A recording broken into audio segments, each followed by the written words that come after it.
আমরা মিছিল করেছি, কোন সময় আমরা করিনি? আমাদের নেতৃবৃন্দকে যখন নির্যাতন করা হয়েছে, ফাঁসি দেওয়া হয়েছে, আমরা হরতাল করেছি, ধর্মঘট করেছি, গুলির মুখে মিছিল করেছি। লোকেরা অনেকেই সমালোচনার জন্য এখন একটা শব্দ বের করেছেন, গুপ্ত। কখন আমরা গুপ্ত ছিলাম? বাংলাদেশের রাজনীতিতে জামায়াত ইসলামী সম্পর্কে এই কথাটা ইদানিং একটু অনেকে বলেন, যারা রাজনীতি বিশ্লেষক অথবা সমালোচক নানানভাবে বলেন। যেমনটা কিছু আপনিও বললেন যে আমরা কিছুদিন অপ্রকাশ্যে ছিলাম, তো ওই সেন্সে আমরা অপ্রকাশ্য নই। আমরা কিন্তু সবসময়ই আমাদের সাংগঠনিক কাজ, রাজনৈতিক কাজ অ্যাকর্ডিং টু আওয়ার ক্যাপাসিটি আমরা কিন্তু চালিয়ে গিয়েছি। দীর্ঘ সময় এক একজন হয়তো এক রকম করে বলবে, আপনারা একটা খুবই প্রতিকূল পরিস্থিতিতে সংগ্রামের মধ্যে দিয়ে প্রায় অপ্রকাশ্যভাবে অতিবাহিত করেছেন। তার মধ্যে দিয়ে রাজনীতিকে যেরকম করে পেরেছেন, চালিয়েছেন, এবং অবশেষে এইবার গণ অভ্যুত্থানের পরে প্রকাশ্যে আসতে পেরেছেন।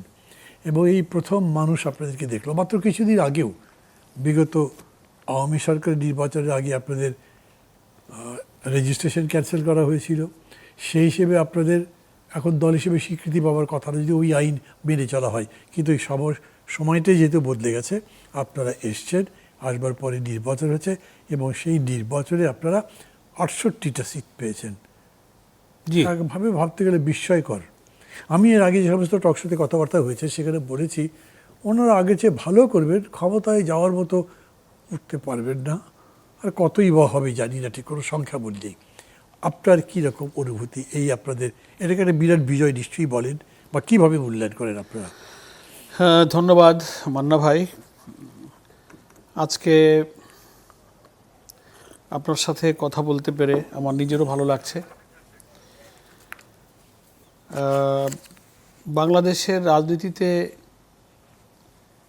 জামায়াত ইসলামী সম্পর্কে এই কথাটা ইদানিং একটু অনেকে বলেন, যারা রাজনীতি বিশ্লেষক অথবা সমালোচক নানানভাবে বলেন। যেমনটা কিছু আপনিও বললেন যে আমরা কিছুদিন অপ্রকাশ্যে ছিলাম, তো ওই সেন্সে আমরা অপ্রকাশ্য নই। আমরা কিন্তু সবসময়ই আমাদের সাংগঠনিক কাজ, রাজনৈতিক কাজ অ্যাকর্ডিং টু আওয়ার ক্যাপাসিটি আমরা কিন্তু চালিয়ে গিয়েছি। কিন্তু যখন কর্তৃত্বশীল অত্যাচারী কোনো শাসকের পক্ষ থেকে আমাদের উপরে অত্যাচারের স্টিম রোলার চালিয়ে দেওয়া হয়েছে, তখন আমরা সরাসরি তাদের সাথে তো কোনো যুদ্ধে যেতে পারি না। একটা রাষ্ট্রের সঙ্গে, রাষ্ট্রের ক্ষমতাকে যদি গণতন্ত্রের বিরুদ্ধে, পরমত সহিষ্ণুতার বিরুদ্ধে, মত প্রকাশের বিরুদ্ধে ব্যবহার করা হয়, যারা নিয়মতান্ত্রিক গঠনমূলক রাজনীতিতে বিশ্বাসী, তারা তো তাদের সাথে যুদ্ধ গিয়ে দেশকে অস্থিতিশীল করবে না। সেজন্য আমরা তখন কিছুটা কৌশলী ভূমিকা নিয়েছি।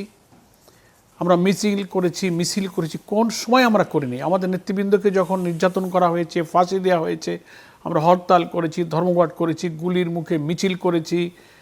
লোকেরা অনেকেই সমালোচনার জন্য এখন একটা শব্দ বের করেছেন, গুপ্ত।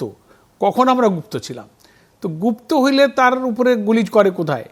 রাস্তায় রাস্তায় গুলি করে শত শত লোক আমাদেরকে হত্যা করেছে, অ্যারেস্ট করেছে, ফাঁসি দিয়েছে।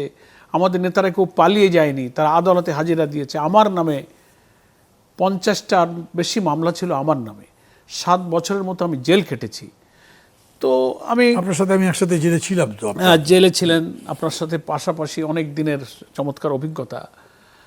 আমি এমপি ছিলাম, এবং জামায়াত ইসলামী একটা নির্বাচনমুখী দল। ফ্রম 1979 যখনই এদেশে পার্লামেন্ট নির্বাচন শুরু হয়েছে, দলগুলো প্রকাশ্যে হওয়ার পর, শহীদ রাষ্ট্রপতি জিয়াউর রহমান যখন পিপিআরের ভিত্তিতে পলিটিক্যাল পার্টির উপরে রাজনীতির একটা নিয়ন্ত্রণ নিয়ে আসলেন, করার সুযোগ পেল, সব দলগুলো রাজনীতিতে চলে আসলো। সেই 79 থেকেই আমরা নির্বাচনে আছি, এবং প্রত্যেকটি নিরপেক্ষ গ্রহণযোগ্য নির্বাচনে আমরা অংশ নিয়েছি।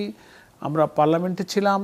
ফলে কেন সমালোচকরা আমাদেরকে গুপ্ত বলেন, আমি এর কোনো ব্যাখ্যা পাই না। হ্যাঁ, আপনি আমাকে মারতে আসছেন, আমি আত্মরক্ষার জন্য মোকাবেলা যখন করতে পারেনি, আমার জীবন রক্ষার জন্য আমি কখনো কৌশলে আপনার সামনে থেকে সরে গিয়েছি না। গুপ্তটা সম্ভবত ওই প্রধানমন্ত্রী প্রথম বলেছিলেন। উনি ব্যাখ্যা করতে চাই যে এইটাই আপনারা দলের মধ্যে লুকিয়ে থেকে কাজ করেছেন এবং বোঝা যায় আমরা কাজ এই অর্থে গুপ্ত, রাইট, সেটা হতে পারে। তো আমাদের এই সংগঠন এই অভিযোগ তো- সময়ে যথেষ্ট সম্প্রসারিত হয়েছে, আমাদের ম্যান পাওয়ার এই অভিযোগ কিন্তু ছাত্রলীগ যখন ছিল তখন তারাও করেছে তারাও যে তারা আপনাদের দল ছাত্রলীগের মধ্যে ঢুকে কাজ করেছেন। আমি আপনাকে একটু আগে জিজ্ঞেস করলাম না যে এটা মানে এই অনুষ্ঠান শুরুর আগে যে আপনি যে এতদিন জাসদ ছাত্রলীগ করতেন, জি। ওটা কি মনের মধ্যে শিবিরের বিশ্বাস নিয়ে করেছেন নাকি না ওটা করে পরে এদিকে এসেছেন? আপনি জবাব দিয়েছেন না, যে থ্যাংক আপনি ইউ। নতুন না, আমি বিশ্বাসের এখনই মধ্যে আবার নেই। ওপেন বলি মানে আরে যে আমি যখন জাসদ ছাত্রলীগে যুক্ত হয়েছি তখন আমি ইসলামী ছাত্র শিবিরের কোনো দাওয়াত তখনও পাইনি।